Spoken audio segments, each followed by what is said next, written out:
उस किस्से को भुलाने के लिए उन सारे नामों को मिटा दिया गया था। उनके साथ हर रिश्ता खत्म कर दिया गया और आज एक बार फिर वही सब कुछ दोहराया गया। बृजमोहन ने हर चीज को आजमा लिया। नीरव और तेजस दोनों ने भी बहुत छानबीन की, लेकिन कोई भी सिरा हाथ नहीं लगा। एकदम से सारी उम्मीद ही खत्म हो गई। न जाने उसे ले जाने वाला कौन था। ये एक आम किस्सा नहीं था, एक ऐसा किस्सा था जिसने पूरी हवेली को हिला दिया। कयामत जैसे उस हवेली में आकर टूटी थी। हर रात से पर्दा उठने वाला था। उनमें शामिल हर एक नाम इंतजार में था।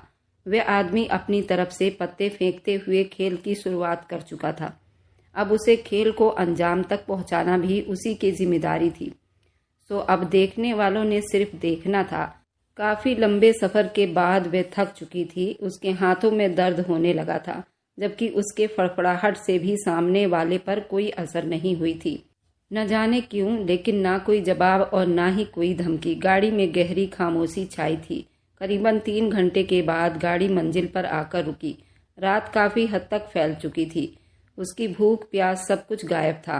शायद काफी देर फड़फड़ाने के बाद, थकावट के बाद सीट से गर्दन टिकार कर वह नींद की वादियों में उतर गई। गाड़ी रुकने का उसे अंदाजा ही नहीं हुआ। सामने वाले ने मुस्कुराते हुए उसके चेहरे को देखा, फिर उससे झुककर उठा लिया। वह उसे अपने बाजुओं में समेट कर ही घर के अंदर ले आया। अब आंगन में टहलती हुई उसकी माँ बड़ी परेशानी से उसका इंतजार कर रही थी। उसे एक नज़र देखते ही बेताबी से उसकी तरफ बढ़ी थी। ये तुम कहाँ थे तरुण, और ये कौन है? और उसके चेहरे पर परेशानी बिखर गई। वह आवाज सुनते ही उसे अपनी पोजीशन का पता हुआ। नींद खुलते ही वह फड़फड़ाई थी और सामने वाले ने उसे जमीन पर उतार दिया। सहारा देकर उसे अपने पास खड़ा किया और फिर हाथ बढ़ाते हुए उसकी आंखों से पट्टी हटा दी। तेज रोशनी में उसकी आंखें बिल्कुल चौंधिया गई थी। उसने सिर झुकाकर आंखों को खोलना चाहा, तब तक वह हाथ बढ़ाते हुए उसके मुंह को आजाद कर चुका था और उसी वक्त उसकी पीठ पर खड़ा उसके हाथ खोल रहा था। उसने एक नज़र अपने सामने खड़ी हस्ती को देखा। बस बिल्कुल सुन्न और पतराई हुई नजरों से उन्हें उसे ही देखती रही, जबकि वह उसे पहचानने की कोशिश कर रही थी। वह एकदम और ज्यादा बढ़ा, उनके नजदीक हुई। वह फिर धीरे से बोली, उससे कह दिया, आंटी जी। भावना देवी देखते ही हैरान हुई थी और जो उनके बारे में शक था उस पर विश्वास की मोहर साबित हो गई थी। उन्हें एक नज़र उसे सिर से पैर तक देखने के बाद पलटते हुए तरुण की तरफ देखा। वह सवाल भी नहीं कर पा रही थी, बस हैरानी से अपने बेटे को देख रही थी। जब वह चलता हुआ उसके पास आकर खड़ा हो गया था। आपकी बहू, उसका शब्द गंभीर था जब उसने साथ खड़े आदमी को देखा और फिर उछलते हुए 2 कदम दूर हो गई। उसकी आंखों की हैरानी बढ़ चुकी थी।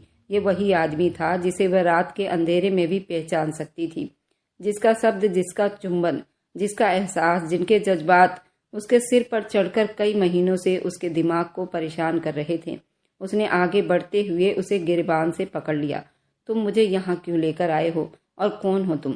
उसका शब्द इतना गुस्से में निकल रहा था कि आज तक उसने इतना गुस्सा कभी नहीं अपनाया था। उसने नरमी से उसके बाजू को छुड़ा लिया और फिर वह छटपटाते हुए उसकी तरफ बढ़ी थी। और पापा, तुम्हें जिंदा नहीं छोड़ेंगे, वह तुम्हें बर्बाद कर देंगे। तुमने मुझे बर्बाद किया है।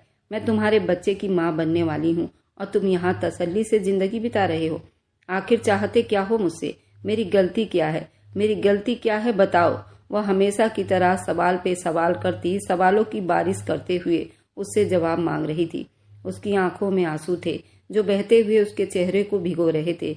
उसके चेहरे की रंगत लाल थी, बिखरी हुई थी, सांस थर थर कांप रही थी। वजूद कांपता हुआ, दिल आसपास लिपटे हुए अंधेरे, उसे डरा देने के लिए क्या कुछ नहीं था वहां।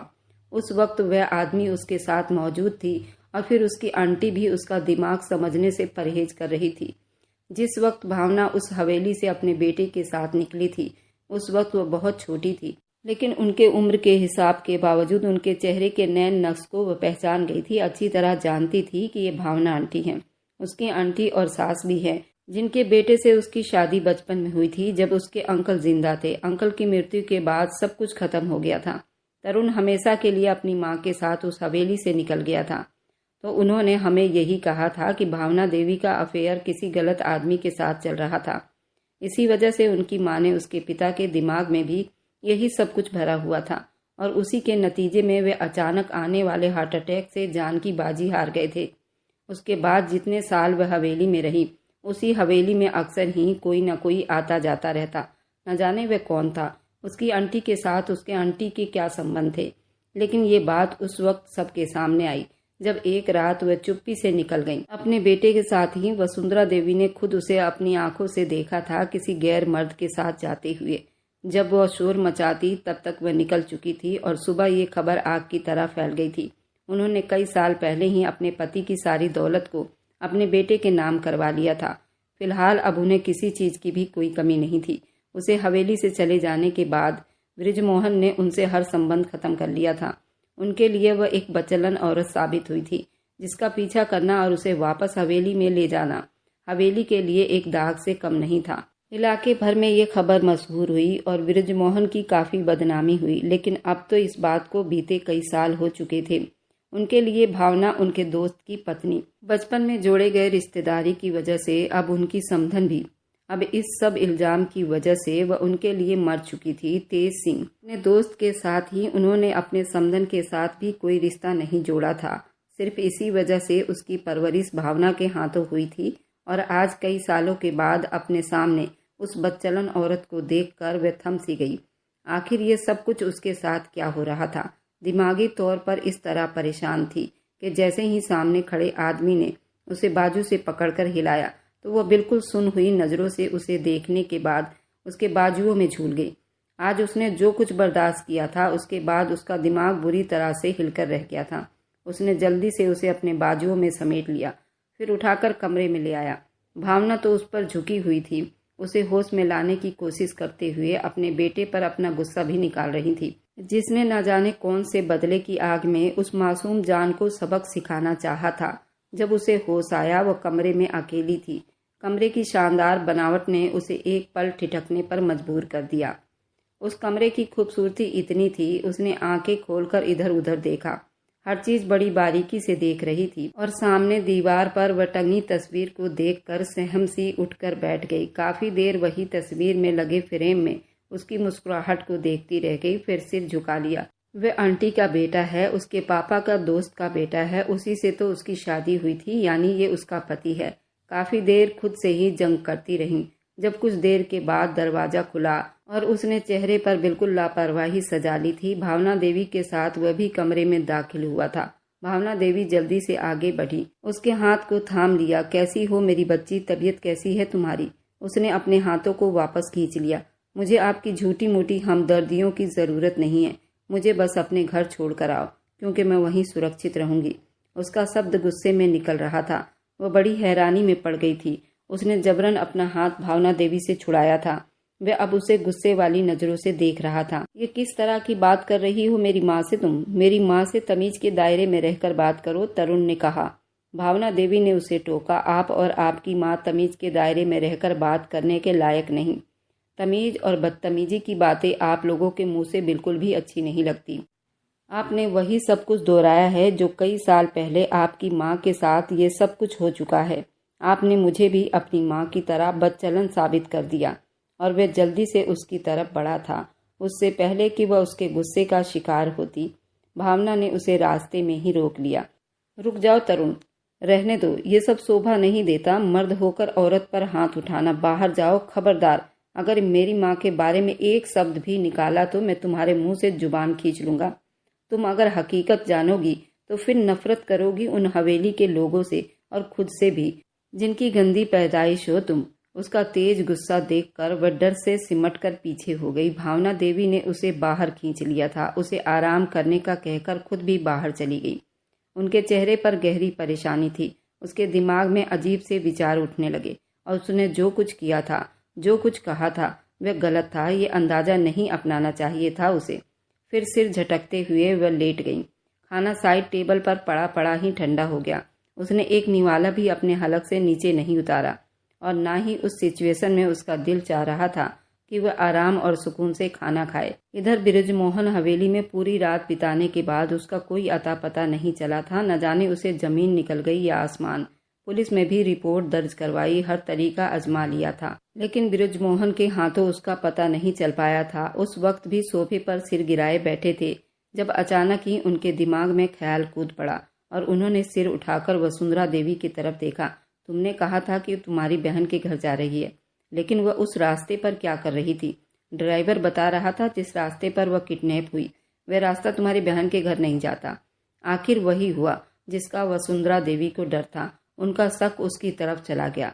वह बस सिर झुकाए बैठी रही। शायद ड्राइवर ने कोई शॉर्टकट रास्ता अपना लिया होगा। आप बेवजह शक कर रहे हैं। उन्होंने उसी वक्त ड्राइवर को बुलाया। वह उनके सामने हाथ बांधे सिर झुकाए खड़ा था। तुम उस रास्ते पर क्या कर रहे थे? क्या तुम्हारा कोई प्लान था या तुम किसी के साथ मिले हुए थे? उन्होंने ड्राइवर को गिरेबान से पकड़ लिया। अगर तुमने अपनी जुबान नहीं खोली तो तुम्हारी जुबान हमेशा के लिए काट दी जाएगी। और वह जानता था कि सामने वाला बृजमोहन चौहान अगर कह दिया तो वह करके भी दिखाएगा। उसने कांपते हुए सारी हकीकत उनके सामने खोलकर रख दी। मुझे वसुंधरा मैडम जी ने कहा था कि मैं उन्हें इस इलाके से दूर फ्लैट में छोड़ दूं। मैं उसके अलावा कुछ भी नहीं जानता। वह ये सब होने के बाद उन्होंने पलटते हुए एक बार फिर वसुंधरा देवी के चेहरे को देखा, फिर एकदम उठते हुए उसके सामने आकर खड़े हो गए। मुझे सच सच बताओ, हकीकत क्या है, वरना तुम जानते हो ये रात तुम्हारी इस हवेली में आखिरी रात भी हो सकती है। उनका गुस्सा इस तरह बढ़ गया कि वसुंधरा देवी वहीं सिमट गई थी। उन्होंने वसुंधरा देवी को घसीटते हुए कमरे में लाकर खड़ा कर दिया। वसुंधरा देवी, तुम इस वक्त मेरे सामने बैठकर अपनी जुबान से सिर्फ सच उगलोगी, वरना अभी इसी वक्त तुम्हें भी इस हवेली से बाहर निकाल फेंकूंगा।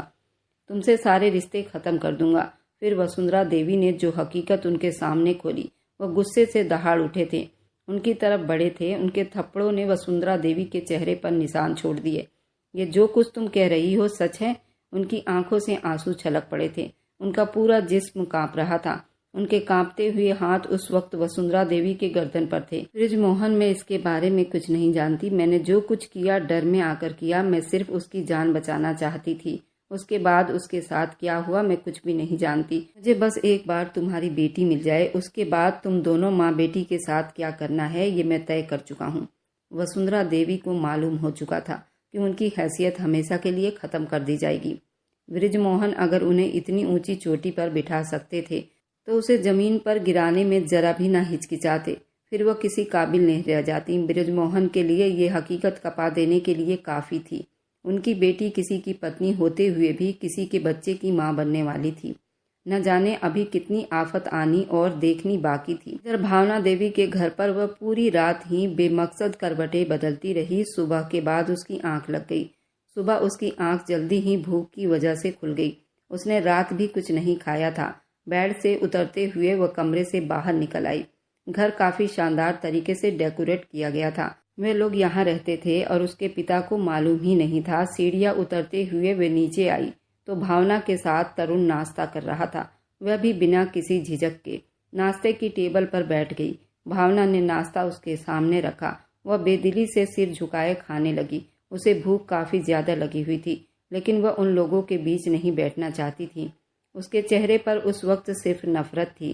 खाना खाने के बाद उसने सिर उठाकर सामने बैठे हुए तरुण की आंखों में देखा। मुझे घर छोड़ दो, पापा के पास। पापा को इस हकीकत के बारे में भी खबर दे दो। जो कुछ भी तुमने मेरे साथ किया है उसमें मेरी कोई गलती नहीं। छोड़ आऊंगा, लेकिन जब तक तुम्हारे पिता की अकल ठिकाने नहीं आएगी जब तक नहीं छोड़ूंगा। जब तुम्हें एहसास हो जाएगा उस हवेली में मेरी माँ के साथ क्या कुछ हुआ था। आखिर ऐसी कौन सी आफत टूट पड़ी आपकी माँ के साथ जिसका बदला आप मुझसे ले रहे हैं।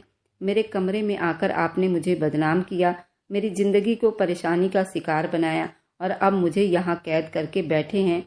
वह चीख पड़ी थी, मेरे सामने अपनी आवाज को नीचे रखकर बात करो। भावना चुपचाप उन दोनों को झगड़ते हुए देख रही थी। और रही बात तुम्हारे पिता की, तो ये तुम्हें यहाँ मालूम नहीं होगा। उस वक्त मालूम होगा जब तुम अपनी जुबान से सच सुनोगी। वह बस सर झुकाए रोती रही। भावना उसके साथ काफी नरमी से पेश आ रही थी, लेकिन वह एक ही बात पर अटकी हुई थी। आखिरकार भावना को इस बात को मानना ही पड़ा। अनाया को उसके घर छोड़ाओ प्लीज बेटा। ये सब कुछ वह इस कंडीशन में बर्दाश्त नहीं कर सकती है। नहीं माँ, मैं उसे इस बार सिर्फ छोड़कर नहीं आऊंगा, आप भी मेरे साथ चलोगी। इस बात पर भावना देवी ने अपना मुंह मोड़ लिया। मैं मरकर भी उस हवेली में दोबारा वापस नहीं जा सकती। इस बात को तुम अच्छी तरह जानते हो। वह बिल्कुल गंभीर होती कमरे में चली गई थी। नहीं माँ, आपको जाना ही होगा।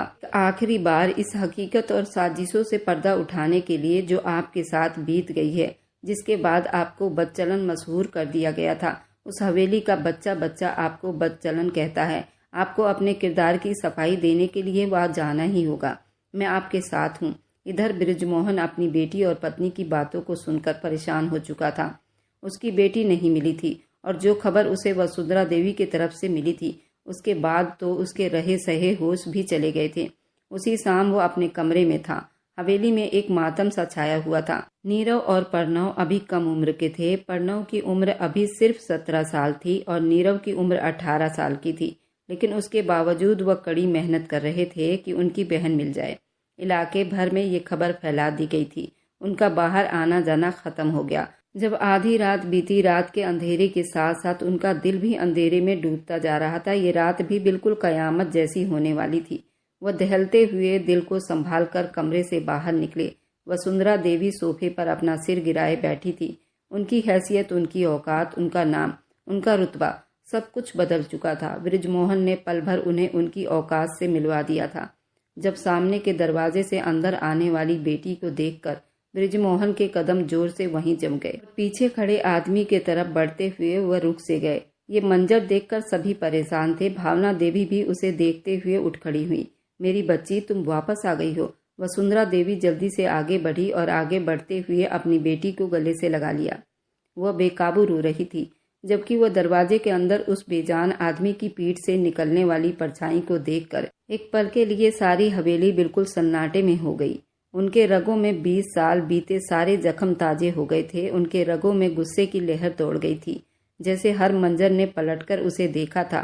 कितने साल बीत गए थे और उन सालों ने उनके चेहरे पर गहरी लकीरें छोड़ दी थी। आंखों में आंखें डालकर वह बृजमोहन को देख रही थी जब वो हैरानी से कदम उठाते हुए उनकी तरफ बढ़े और फिर उनके पास आकर खड़े आदमी को देखा।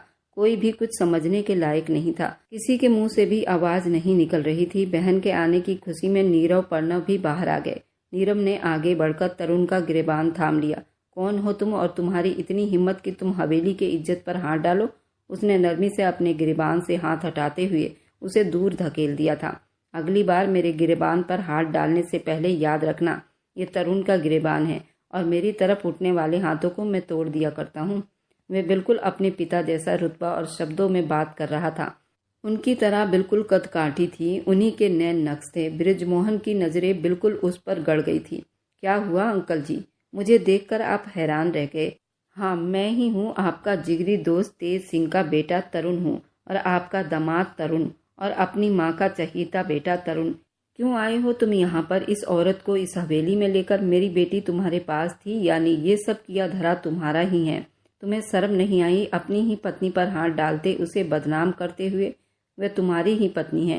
तुम दोनों की बचपन में शादी हुई थी। आखिर वही हुआ जिसका मुझे डर था। तुम्हारी परवरिश जिस हाथों में हुई है, तुम्हारा चाल चलन भी उसी तरह का होगा। वह बस चुपचाप सुनता रहा। भावना देवी ने सिर झुका लिया। वह 2 कदम चलता हुआ वसुंधरा देवी के सामने जाकर खड़ा हो गया था। ये तो आप लोगों की बनाई हुई कहानी है और ये भी सच है कि आप लोग कहानी बनाने में काफी माहिर भी हो। अगर आप चाहते हैं कि मैं इस बच्चे को अपनाऊं और आपकी बेटी को इज्जत दूं, तो आज आपको अपनी बनाई हुई कहानी सबको सुनानी पड़ेगी, वरना मैं खड़े खड़े आपकी बेटी को यहीं डिवोर्स के नाम पर छोड़कर चला जाऊंगा। हमेशा के लिए ये बच्चा नाजायज कहलाएगा। आपकी बेटी बदचलन साबित हो जाएगी। बृजमोहन दहाड़ उठे थे और वह पलटकर उन्हें देखने लगा। आपने हमेशा सुनी हुई बातों पर यकीन किया, आंखों देखी पर नहीं। अगर मेरी माँ को मेरे पिता की निशानी मानकर रखा होता तो शायद ये नौबत न आती। शायद आपके घर में उन्हें अपनी इज्जत का डर न होता। बृजमोहन ने सवालिया नजरों से पलटकर अपनी पत्नी को देखा था। तुम बताती क्यों नहीं हो कि तुमने वसुंधरा देवी को किसी के साथ यहाँ से फरार होते देखा था, और वह आदमी कौन था जिसके साथ मेरी माँ की मुलाकातें होती थी? ये जरूर बताएंगी, क्योंकि ये इनकी समधन भी हैं। भावना ने पहली बार इस बहस में हिस्सा लिया था। यहाँ हर एक आदमी जानने को तैयार खड़ा है, ये जानने के लिए कि हकीकत क्या थी, उस दिन क्या हुआ था, और अगर आपने सच के अलावा कुछ और भी उगला तो आपकी बेटी के साथ वही सब कुछ दोहराया जाएगा, जो मैं दोहराना नहीं चाहती। मैं नहीं चाहती कि इस हवेली में एक बार फिर कोई भावना जैसी जन्म ले। फिलहाल ठीक होगा कि अपनी जुबान से सिर्फ और सिर्फ सच निकालो। आज बारी भावना देवी के हाथों में आ गई थी। आज वे अपनी इज्जत, अपना सम्मान, अपना रुतबा वापस हासिल करने के लिए यहाँ आई हुई थी। वह भी अपने बेटे के साथ। और उसी दिन वसुंधरा देवी ने तंग आकर हाँफते हुए उस हकीकत से पर्दा उठा दिया जो सालों से सिर्फ उसके दिमाग में दफन थी।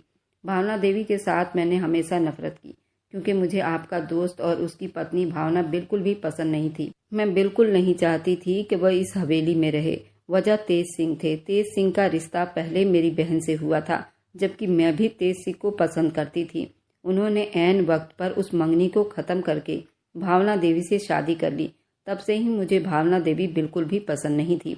उन्होंने मेरी बहन को ठुकराकर भावना देवी को अपना लिया था। घर वालों के फैसलों के हिसाब से मेरी शादी भी बृजमोहन के साथ जोड़ दी गई। भावना को तेज सिंह मिल गए थे। भावना की शादी तेज सिंह से कर दी गई थी। यही आग मेरे दिल में बहुत तेज जल रही थी। मैं भी तेज सिंह को ही पसंद करती थी, लेकिन मेरी शादी बृजमोहन से हो गई थी। यहीं से मेरे दिमाग में नफरत ने जगह बना ली थी। हर एक काम में भावना को नीचे दिखाना, हर बात में उसे छोटा महसूस करवाना, तेज सिंह की नज़रों में उसे गिराना। लेकिन उसके बावजूद ये सारी कोशिशें नाकाम होती रहीं। और तेज सिंह तो भावना को अपनी पलकों पर बिठा कर रखते थे। वक्त बीतने के साथ जहां भावना ने एक बेटे को जन्म दिया, वहीं हमारे यहाँ पहली औलाद बेटी हुई। ये भी मेरी जलन की एक वजह थी। परिवार भर में किसी ने कुछ नहीं कहा, लेकिन वसुंधरा देवी के अंदर जलती हुई आग और ज्यादा भड़क चुकी थी। उन्होंने हर मुकाम पर भावना देवी को नीचा दिखाना चाहा, लेकिन उन्होंने अपने व्यवहार और अपनी सादगी की वजह से वह हर एक की नज़रों में अच्छी इज्जत और पहचान बना चुकी थी, जिसे गिराना वसुंधरा देवी के लिए आसान नहीं था। और जब उस दिन अचानक तेज सिंह हार्ट अटैक के शिकार हो गए थे। हार्ट अटैक इतना ज़्यादा बढ़ चुका था कि अस्पताल ले जाने तक में उनकी जान चली गई थी। भावना की जिंदगी में अंधेरे फैल गए थे। उन्होंने कभी नहीं सोचा था कि जिंदगी के कठिन राहों में तेज सिंह कभी उनसे अपना दामन छुड़ाकर चले जाएंगे, उन्हें अपने मासूम बेटे के साथ अकेला छोड़ देंगे। तेज सिंह के मृत्यु के बाद ही परिवार भर में ये बातें होने लगी थी कि अब तुम्हारा दोस्त नहीं रहा तो तुम इस हवेली का बंटवारा कर सकते हो, क्योंकि तेज सिंह और बृजमोहन बिल्कुल भाइयों की तरह रहते थे। उनका कारोबार, उनका घर, उनकी हर चीज एक साथ खरीदी गई थी, बनाई गई थी। तो वे चाहते थे कि अब तेज सिंह के मरने के बाद उनकी सारी जायदाद उनके बेटे के नाम कर दी जाए, और भावना अगर चाहे तो वह दूसरी शादी भी कर सकती है, उसमें कोई बुराई नहीं। और ये खबर जब वसुंधरा देवी के कानों तक पहुंची तो उन्होंने अपने सिर पर जैसे बम गिरता हुआ महसूस किया। ऐसा कभी नहीं हो सकता, और ना ही वो कभी ऐसा सोच सकती थी। बृजमोहन अगर चुप थे तो भी नहीं, लेकिन भावना देवी ने खुद ही मना करते हुए कह दिया कि तेज सिंह के अलावा वह किसी के बारे में सोच भी नहीं सकती। वैसे भी उनके पास जिंदगी बिताने के लिए उनका इतना प्यारा बेटा मौजूद है। अपने बेटे से बढ़कर उनके लिए कुछ भी नहीं। लेकिन उसके बावजूद वसुंधरा देवी के बेकरार दिल को करार नहीं आया। ये आग रोज रोज बढ़ता चला गया। जब उन्होंने वो घटिया मंसूबा बनाया, उस दिन अपने ही किसी रिश्तेदार को बुलाकर उन्होंने उसे अकेले भावना देवी के कमरे में जाने के लिए कह दिया।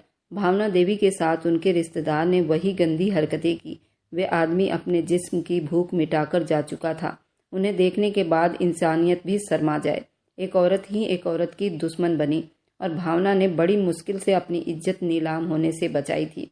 इससे पहले कि बृजमोहन के सामने शिकायत लेकर पहुंच जाती और सारा राज उगल देती, वसुंधरा देवी ने उन्हें धमकियां देते हुए वहां से निकल जाने के लिए कह दिया। ये भी कहा गया कि अगर उन्होंने ये राज बाहर निकालने की कोशिश भी की तो हमेशा के लिए उनके बेटे को उनसे छीन लिया जाएगा, और ये सब कुछ करने पर मजबूर कर दिया जाएगा जो उनके हित में अच्छा नहीं होगा। भावना ने कितनी ही विनती की थी, वही जानती थी, या फिर उनके भगवान जो उनके दुख को समझते। कोई सहारा नहीं था। दौलत तो पहले ही तेज सिंह के रहते हुए उनके नाम कर दी गई थी, लेकिन उसके बावजूद उनके सर पर किसी मजबूत हाथ का साया होना चाहिए था। कोई सुरक्षित जगह होनी चाहिए थी जहां उनकी इज्जत सुरक्षित रहे। लेकिन वसुंधरा देवी को ये गवारा नहीं था। आखिरकार एक शाम अंधेरे में ही उन्होंने खुद ही वो हवेली छोड़ दी। भावना को अपने बेटे और सामान के साथ उस हवेली से जाने के लिए कह दिया गया। उनके जाने के बाद वो बात मशहूर कर दी गई जो उन्होंने कभी की ही नहीं थी। कुछ झूठे सबूत, कुछ गवाह दिखाकर उन्होंने बृजमोहन को भी अपनी तरफ कर लिया, और कई सालों के बाद जब वे लोग इज्जत और अपने मकाम पर आ गए, आज हकीकत सबके सामने खुल चुकी थी। बृजमोहन हैरानी से अपनी पत्नी को देखते हुए सच को समझ रहे थे। उन्होंने उसी वक्त वसुंधरा देवी को धमकी दी वो यहाँ से निकल जाए। यहाँ इस हवेली में अब उनके लिए कोई जगह नहीं। लेकिन बच्चों ने उन्हें रोक दिया। वह सब उनसे गुस्सा जरूर थे, लेकिन वसुंधरा देवी को इस हवेली से चले जाने का हुक्म मिल चुका था। बृजमोहन के लिए ये आसान नहीं था इतने बड़े गम से निकल पाना। उन्हें अच्छा खासा वक्त चाहिए था, लेकिन इससे पहले उन्होंने अपनी बेटी का कर्तव्य निभाने के बारे में सोचा। तरुण के साथ उसकी शानदार धूमधाम से विदाई की गई थी। वे अपने कर्तव्य से मुक्त हो गए थे। बेहतरीन ढंग से सजी हुई खूबसूरत लहंगा पहने हुए वह तरुण के कमरे में बैठी थी। जब तरुण कमरे में दाखिल हुआ, वह मुस्कुराहट से उसका स्वागत कर रही थी। शायद ये पहली दुल्हन होगी जो पेट में बच्चा लिया अपनी सुहागरात मना रही थी। तरुण ने उसे बड़े प्यार से अपनी बाहों में समेट लिया था और बड़ी देर तक उसकी निगाहों को देखता रहा। वह सच में बहुत ही खूबसूरत थी, इसमें कोई शक नहीं था। यही खूबसूरती तो तरुण को हमेशा हरा देती थी। उसने कितनी बार उसके साथ गद्दारी करने की सोची, लेकिन वह इस खूबसूरती के आगे हार चुका था। वह उसकी पत्नी थी, लेकिन फिर भी वह अपनी माँ द्वारा किए गए अत्याचार के उस आग में जल रहा था। लेकिन वह चाहकर भी उसे कभी नुकसान नहीं पहुंचा पाया था, और आज वह सच में ही उसकी दुल्हन बनी बैठी थी। उसकी सेज सजाए बैठी थी, और फिर मीलों की दूरियां उस रात खत्म हो गई थी। सारे गिले शिकवे भी उन दोनों ने आपस में खत्म कर लिए थे। इनाया ने 9 महीने के बाद एक प्यारे से बेटे को जन्म दिया था और उनके घर में खुशियों के चिराग जल उठे थे। इनाया ने अपनी माँ को भी माफ कर दिया था। आज तरुण और इनाया दोनों अपने पिता के पास बैठे उन्हें मना रहे थे कि वे वसुंधरा देवी को घर ले आएं, उनकी गलतियों को माफ कर दे। भावना देवी ने भी उन्हें माफ कर दिया था। उन्होंने कहा कि वह इतनी अच्छी नहीं है कि मैं उसके दरवाजे पर उसे लेने जाऊं। अगर उसे आना है तो वह आ सकती है, लेकिन मैं उसे कभी लेने नहीं जाऊंगा और ना ही उसके साथ अपना संबंध ठीक करूंगा। बृजमोहन ने कहा, मेरी बरसों की दोस्ती को उसने अपने पैरों तले कुचल दिया था अपने मतलब के लिए, और मेरे दोस्त की विधवा पत्नी पर बदचलन औरत का धब्बा लगा दिया था। पूरे समाज में मेरी नाक कटवा दी। मैं उसे कभी माफ नहीं कर सकता। वह एक बेवफा औरत है। जिस औरत को पहले दिन से ही अपना पति अच्छा नहीं लगता, उस बेवफा औरत के लिए मैं क्या करूंगा। हाँ, मैं अपने बच्चों को अपनी जान से ज्यादा चाहता हूँ, और अपने दामाद को भी। कुछ दिनों के बाद वसुंधरा देवी की तबीयत खराब हुई तो सभी उन्हें यहाँ हवेली में लेकर आ चुके थे, लेकिन बृजमोहन उनके करीब तक नहीं गए। उन्हें देखना तक भी गवारा नहीं समझते थे। उन्होंने कहा, वसुंधरा देवी के लिए यही सजा है कि मैं उसे कभी नहीं मिलूंगा, क्योंकि वसुंधरा देवी ने कभी मुझसे प्यार किया ही नहीं। वह तो सिर्फ तेज सिंह के लिए इस घर में आई थी और उसी की पत्नी पर इतने सारे अत्याचार किए। मुझसे तो उसने कभी प्यार किया ही नहीं। वह मेरी बच्चों की माँ जरूर है, लेकिन अब मैंने वसुंधरा देवी को अपनी आत्मा से दूर कर दिया है। मुझे वसुंधरा देवी बिल्कुल भी नहीं चाहिए। बच्चों ने भी इस बात का ध्यान रखा। वसुंधरा देवी को कभी बृजमोहन के सामने नहीं जाने दिया। अगर वे कभी सामने भी जाती तो न जाने उसके साथ कुछ भी कर बैठते। बृजमोहन उनसे अब सारा रिश्ता तोड़ चुके थे। वसुंधरा देवी अपने किए पर बहुत पछता रही थी। अब उन्हें अपने द्वारा किए गए गद्दारी और धोखे पर बहुत अफसोस था, लेकिन अब कुछ नहीं हो सकता था। इसी तरह उन सबका जीवन चल रहा था। भावना देवी तो विधवा हो गई थी, लेकिन वसुंधरा देवी विधवा से कम नहीं थी। उनके पति होते हुए भी उनके शकल से नफरत करते थे, उनकी परछाई से नफरत करते थे। बुरे कर्म का हमेशा बुरा नतीजा ही होता है। और मेरी वीडियो आप लोग जहाँ कहीं से भी देखते हैं, कमेंट में अपने शहर और राज्य का नाम जरूर बताइए। मुझे आप लोगों को कमेंट पढ़ने में बहुत आनंद आता है, और उन सभी का मैं बहुत बहुत धन्यवाद करना चाहती हूँ जो लोग मेरी वीडियो को देखते हैं, लाइक करते हैं और शेयर करते हैं।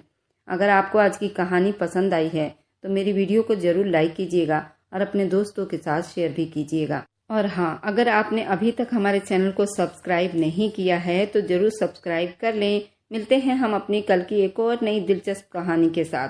मुझ पर सदा अपना प्यार और स्नेह बनाए रखें।